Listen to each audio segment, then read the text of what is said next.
Notre histoire commence sur un match de foot dans le monde des ténèbres, où les mecs sans chara-design se font exploser 13-0. Le football, il a changé. Et comme si ça suffisait pas, ils doivent signer un papier autorisant la destruction immédiate de leur collège. Ah, attendez, c'est vraiment comme ça que ça commence? Bon, on recommence. Notre histoire commence au collège Raymond, où un élève fonce dans le local du club de foot pour se mettre en tenue. Vous venez les gars, on va s'entraîner. Bon, visiblement, ils sont pas très réceptifs. Et comme ils ont même pas accès au terrain de foot pour s'entraîner, il va falloir qu'ils trouvent autre chose, le bonhomme. D'ailleurs, il s'appelle Mark Evans, c'est le personnage principal de l'histoire, et avec sa pote Sylvia, c'est les seuls qui séparent ce club de foot de la décadence totale. Je trouve ça marrant, c'est le fils de... Du coup, Mark, il va s'entraîner avec des enfants au bord de la rivière. Ouais, dit comme ça, c'est bizarre. Et l'air de rien, chez les petits, ça joue, hein. Ça récupère le ballon, ça dribble, ça tire, il marque pas, faut pas déconner. Oh, c'est qui ce BG? Bref, tout se passe bien dans le meilleur des mondes. Enfin, jusqu'à ce que... Donc bon, grand monsieur qu'il est, Marc va s'excuser pour le petit, comme ça tout le monde fait la paix.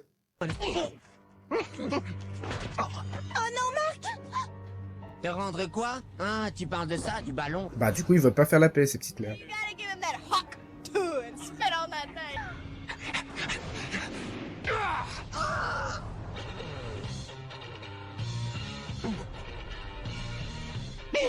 Arnold, c'est vrai? Oh putain, je suis amoureux. Eh, dis donc, toi, tu manques pas d'air! Bon, le type ne voulait pas de cette fumée, donc il s'est barré. Et Marc a tenté de sympathiser, mais il était vraiment pas bavard, le BG. Pleure pas, ce sera pour une autre fois. Axel Blaze? Ah ouais, c'était rapide en fait. C'est incroyable. C'est incroyable, madame. C'est la folie. Bon, on avance. Marc est convoqué dans le bureau du directeur et apprend que la meilleure équipe du pays, la Royal Academy, veut faire un match contre Raymond. Ouais, ces mecs-là. Et Nelly, aka la grognasse de fille du président d'administration de l'école, précise que si l'équipe perd, hop, plus de club de foot. Alors déjà qu'ils ont clairement pas le niveau. Ils n'ont actuellement que 7 joueurs. Et pour info, le foot, ça se joue à 11. Donc il va falloir recruter un peu. Du coup, hop, ça va pas recruter dans toute l'école. Mais bon, c'est pas gagné, hein. Hein, quoi, lui? Non, il fait pas. Pourquoi? Bon, faut pas demander. Finalement, la motivation de Marc est contagieuse et des nouvelles recrues se joignent à l'équipe pour l'entraînement. On peut y arriver, pas vrai? Ouais! C'est le jour J et les problèmes arrivent gros comme un camion. Le capitaine joue avec une cape, rien que ça. Ils ont un entraîneur bien bresson qu'ils appellent commandant. Il s'échauffe en pétant le mur du son et envoie même un parpaing pour le fun à notre gardien préféré. Qui kiffe pas trop. Je sens que ça va être un match passionnant! Ah, peut-être qu'un peu en fait. C'est super violent. Je suis pas expert en foot, mais à un moment, il s'agirait de siffler, monsieur l'arbitre. Par pitié. Apparemment, ils font tout ça pour attirer un mec sur le terrain. Qui ça peut bien être? Bon, à ce stade, hein, c'est pas de perdu. Ils sont tous HS, leur numéro d'ici s'est barré, et le reste prend des ballons à Mach 20 et des missiles nucléaires. C'est clairement fini pour eux. C'est pas fini! Oh. Le match n'est pas fini! On n'a pas dit notre dernier mot! Je retire tout ce que j'ai dit, je suis à fond derrière toi, mon gars. Et apparemment, je suis pas le seul que t'as motivé. Quoi?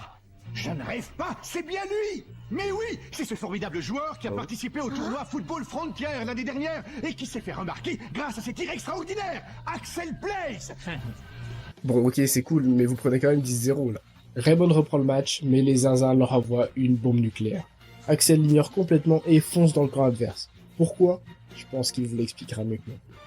J'ai compris, il est parti en attaque parce qu'il a confiance en moi! Il croit que je peux l'arrêter!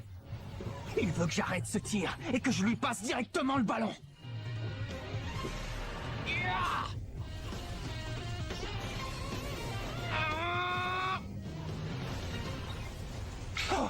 Oh, c'est impossible. C'est la légendaire main céleste. Oh la dinguerie. Je sais pas d'où il l'a sorti, mais c'était super stylé. Et maintenant, c'est au tour d'Axel d'envoyer une basse. Evans dégage le ballon de la main directement sur Axel Blaze! Tornade de feu!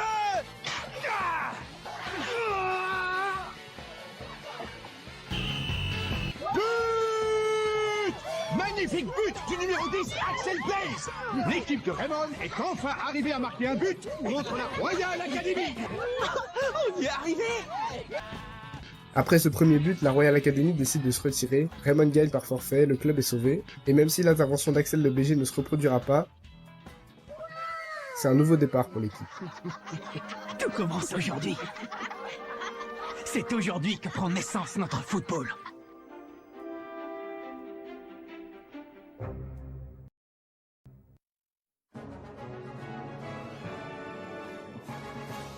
Grâce à leur victoire, Raymond s'est fait une réputation et leur second match est déjà annoncé. Ils affrontent donc les mecs de l'Institut Occulte qui, comme leur nom l'indique, sont dans des bails de sorcellerie, alors qu'on le rappelle, ils sont au collège. Mais quand ils disent « Si vous jouez un jeu offensif contre nous, nous vous jetterons un mauvais sort », ils ne sont pas sérieux, j'espère. Bref, si Raymond perd, le club ferme toujours, hahaha, merci grognasse, mais s'ils gagnent, ils auront une chance de se qualifier pour le tournoi Football Frontières, qui détermine la meilleure équipe du pays. Du coup, tout le monde est archi motivé, donc c'est le moment de faire un petit tour de notre équipe de champions. Alors accrochez-vous parce qu'il y a du monde. Dans l'équipe, on a donc Kevin Dragonfly, William Glass, Maxwell Carson, Sam Kincaid, Tim Saunders, Steve Grimm, Don Ironside, Jim Wraith, Jack Wallside, Nathan Swift, évidemment Mark. On a aussi les 3 managers de l'équipe, Sylvia, Celia et Nelly, et un entraîneur qui fait figuration. Voilà. Du coup, tout le monde espère revoir Axel et sa frappe de fou jouer dans l'équipe. Mais ça plaît pas à Kevin qui nous fait une crise de jalousie parce que lui aussi est attaquant. Il se sent à la ramasse et c'est compréhensible. Du coup, il s'entraîne à fond et il finit par découvrir une super technique. Il ne me battra pas. Je ne permettrai pas qu'Axel Blaze soit meilleur que moi.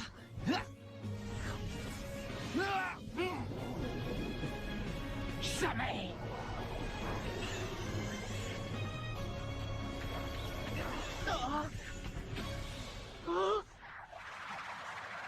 En parallèle, Mark comprend pourquoi Axel ne joue plus au foot. En gros, sa sœur est dans le coma depuis qu'elle s'est fait renverser par une voiture en allant voir son frère jouer un match. Je m'en veux parce que rien de tout cela ne serait arrivé à Julia si je n'avais pas joué au foot. Étant donné l'état de santé de ma sœur, je ne pouvais pas continuer à jouer comme si de rien n'était. C'était impossible. Ah, j'ai une poussière dans l'œil, c'est terrible. Et c'est pour cette raison que je me suis juré de ne plus retoucher un ballon tant qu'elle n'aurait pas repris connaissance. On comprend donc que c'est la culpabilité qui pousse Axel à ne plus jouer au foot. Mais bon, le raccourci de plus faire de foot est quand même terrifiant. Alors Nelly, qui n'est finalement pas une grognasse, va lui remettre les idées en place. Réfléchis un peu, tu penses réellement que renoncer au foot va aider ta sœur à guérir? Tu es en train de commettre une erreur monumentale. Selon toi, qui avait envie de te voir jouer plus que n'importe qui au monde? Tu t'en souviens? Bonne chance pour le match, Axel. Il faut que tu gagnes. Et je compte sur toi pour marquer un but spectaculaire. Ah, c'est ma petite sœur. Allons-y, je vous prie. Et hop, Axel rejoint l'équipe. Ils font donc leur match contre l'Institut Occulte, qui, honnêtement, est une équipe OSEF. Leur seul truc, c'est qu'ils utilisent l'hypnose pour immobiliser Raymond et perturber les tirs de Kevin. Qui d'ailleurs ne veut pas faire de passe à Axel. Mark brise l'immobilisation, remet les idées en place à Kevin, et Axel lui explique pourquoi ses tirs sont perturbés. Kevin est admiratif et accepte enfin de jouer avec Axel, ce qui nous donne ce chef-d'œuvre. Ce n'est pas un tir, c'est une passe. Tornade de feu.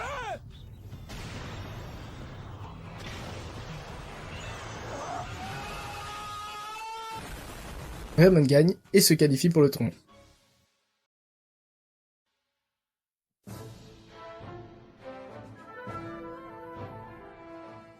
J'en ai pas parlé jusqu'à maintenant, mais Mark a une fascination pour son grand-père, David Evans, qui est un gardien de but et entraîneur exceptionnel et qui lui a transmis sa passion du foot. C'est d'ailleurs dans un de ses cahiers que Mark a découvert son entraînement.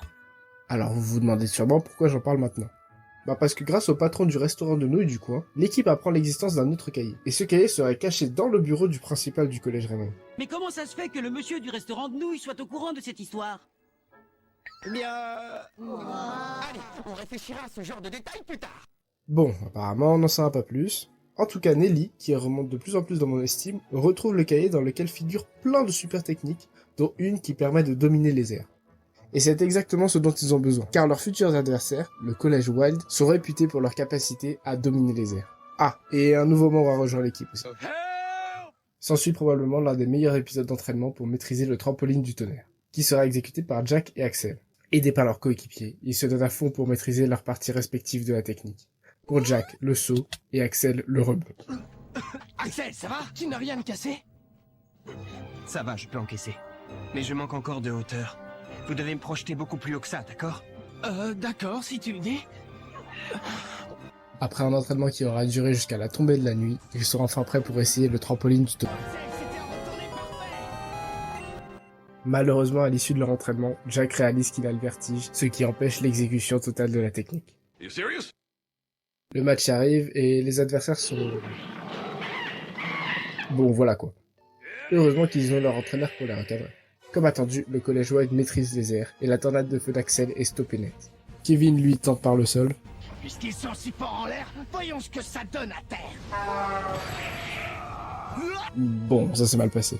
Du coup, il reste plus que le trampoline du tonnerre. Jack passe à l'attaque et Bobby entre en tant que défenseur. Tafle de la mort! C'est une technique de la Royal Academy. On a d'autres chats à fouetter, donc on garde cette info pour plus tard. Jack galère, donc la défense de Raymond est mise à rude épreuve. Mais Axel s'improvise psychologue, et finalement... Comment je vais y arriver?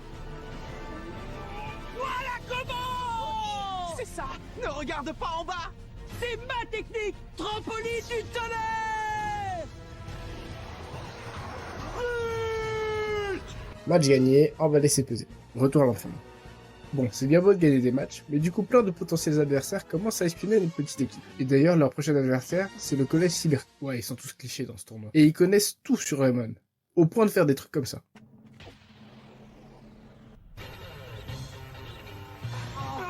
Tornade de feu! Quoi? Quoi, Arnaud? Oh! Visiblement, s'entraîner devant tout le monde, c'est plus une option. Et devinez qui va trouver la solution? Je vous remercie d'être venu. C'est que je vais finir par l'apprécier si ça continue.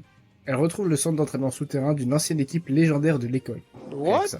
Un centre d'entraînement qui se rapproche plus de la torture, mais à ce stade, plus rien m'étonne. Oh tiens, pourquoi il passe un coup de fil en cachette Bobby?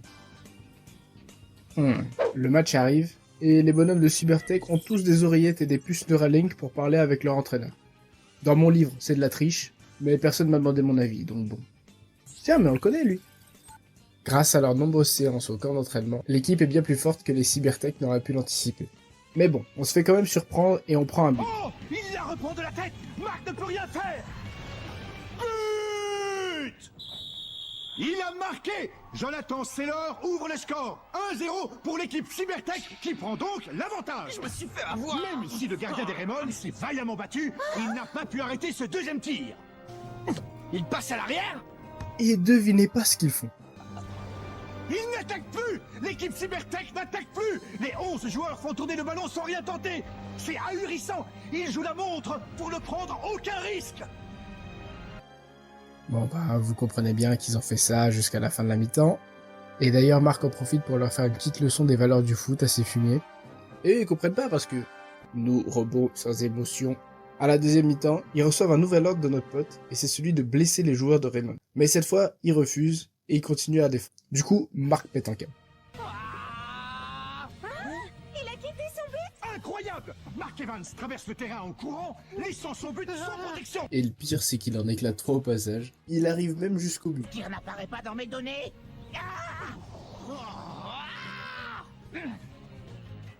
Marc, explique-moi pourquoi tu as entrepris une action offensive. Je voulais juste marquer un but. Ça te semble pas évident? C'est ça le football, tu comprends? Marc! Retourne dans ton... Les robots se mettent à bugger et découvrent des émotions. Du coup, ils décident de jouer. Marc, qui se trompe toujours de poste, nous refait une dinguerie. Fais-moi confiance, frappe la balle! Allez! Le niveau de puissance de cette frappe est bien au-dessus de leurs statistiques de tir! Non, c'est incompréhensible! C'est impossible! Et c'était très stylé. L'entraîneur rage quitte et les robots, ils sont choc bas. Mais leur capitaine Porc-Épic se sort les doigts du cul et remotive l'équipe. Et on a droit à un maxi match qui finit par ça, ça et ça. Le public applaudit les deux équipes après un match qu'on gagne 2-1. Pendant ce temps, notre entraîneur se prend un coup de pression par un vieux après un coup de fil avec un certain Monsieur Dark. Sûrement un mec super sympa. Après probablement le meilleur match depuis le début de l'animé, Raymond est qualifié pour la demi-finale du tournoi de qualification et... Un arrêt maladie? Quoi? Désolé. Quoi? Du coup, pour ce qui est de la demi-finale, vous allez devoir la jouer sans moi. Ah. On est cuit. Ah bah là... Désolé.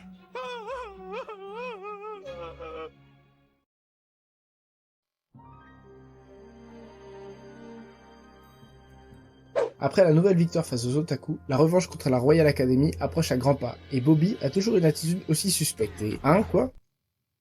Le match des Otaku? Ah, celui où Raymond a affronté des adultes, geeks qui peuvent jouer qu'une mi-temps sur deux, qui déplacent les buts pour pas que Kevin marque, et que Willy a démasqué et clashé un par un avant de faire une tête plongeante héroïque? Bah, j'avoue, j'avais la flemme. Alors, où j'en étais? Donc, notre beau vieux Bobby, toujours impliqué dans des bails sombres, surprend notre entraîneur inutile favori, en train de réparer le bus de l'équipe. Si j'étais à ta place, j'éviterais de monter dans ce bus. Salut. Bon, il a quand même une conscience, notre Bobby. Donc il va dire ses 4 vérités à Jude Sharp, le capitaine Loxé de la Royal Academy, pour qui il fait de l'espionnage. Et pour le coup, il a l'air plutôt compréhensif et tout. Grand frère? Je l'avais pas vu venir, celle-là. Bon, du coup, on apprend au passage que le BG et Celia sont frères et sœurs. Mais apparemment, ils sont dispatchés dans 2 familles séparées avec interdiction de se parler. Pour en revenir à Nobuto, Bobby avertit Nelly par courrier des manigances de l'entraîneur qui se fait renvoyer dans la foulée. Et du coup, pas d'entraîneur égale pas de compétition pour l'équipe, donc il va falloir en trouver un. Heureusement, ils ont une piste. Vous vous souvenez du patron du restaurant de nouilles archi bien renseigné? Bah, il est pas intéressant. Par contre, son pote le barbu révèle à Mark que Monsieur Seymour Hillman était le capitaine et gardien de but de la légendaire équipe du Collège Raymond, le 11 d'Inazuma, entraîné par David Evans. Cette équipe a arrêté le foot il y a 40 ans à cause d'un grave accident, sûrement causé par un homme, Ray Dark, actuel entraîneur de la Royal Academy. Mais bon, l'accident, Mark en a rien à péter. Il propose un duel au patron, il gagne et hop, un entraîneur dans la poche. Bon, la finale approche à grands pas. Il est temps de se mettre au travail. Allez, allons nous entraîner.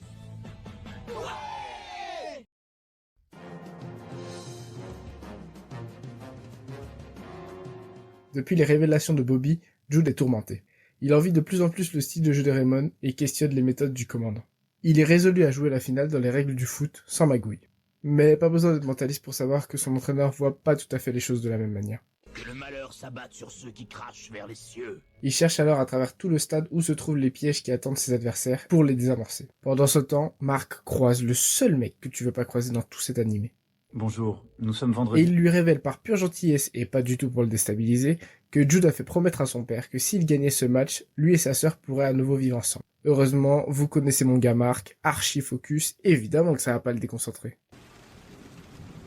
Eh ben on n'est pas dans la merde. L'heure fatidique est enfin arrivée, les deux équipes se font face. On se doute que quelque chose cloche, mais il va falloir faire avec, parce que le match commence.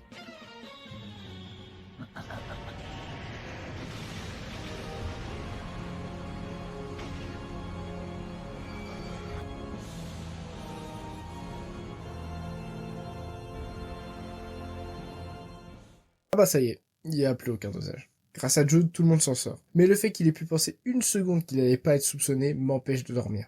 Et pendant qu'il mange son seum, le Chad Loxé vient le terminer. Commandant! Alors, c'est vraiment comme ça que vous comptiez gagner?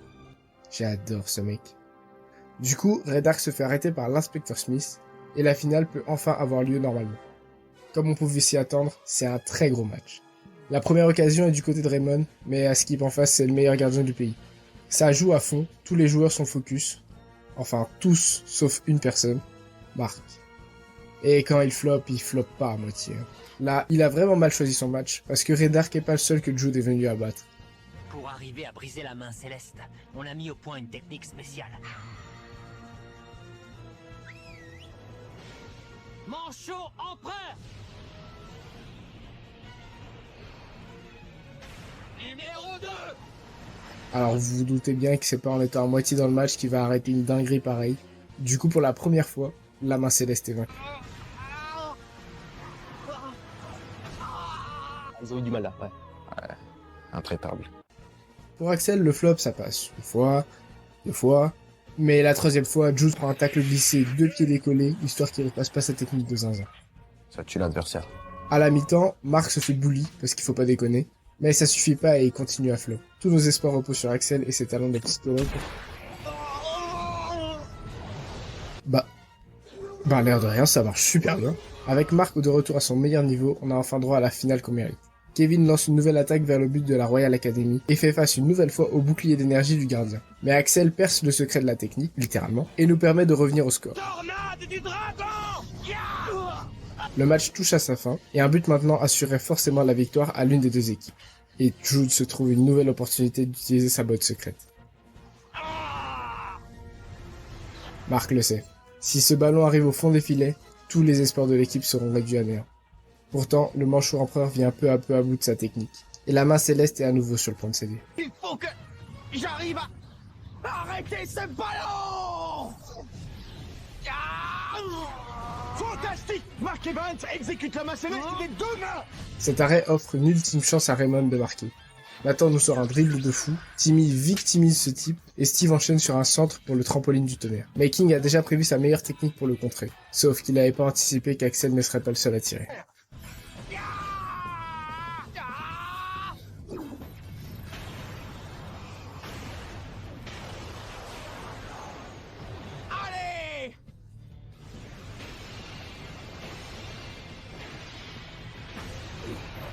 Après un match acharné, l'équipe de Raymond met fin à la série de victoires de la Royal Academy qui aura duré 40 ans.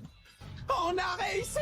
But pour Raymond! Un but qui est l'œuvre de toute l'équipe! Même le gardien Mark Evans est monté à l'attaque pour conclure cette magnifique action collective! Et si vous êtes triste pour Jude, tranquille. Finalement, les frangins sont très bien dans leurs familles respectives. Juste, ils ont décidé d'arrêter de s'ignorer. Ce qui me paraît être une idée plutôt sensée. En gagnant les qualifications du tournoi Football Frontières, Raymond obtient le droit de concourir pour le titre de meilleure équipe du pays. On est bien loin du club de foot de 7 joueurs qui menaçait de fermer. Mais la route vers le titre est encore longue et la liste des obstacles ne fait que s'agrandir.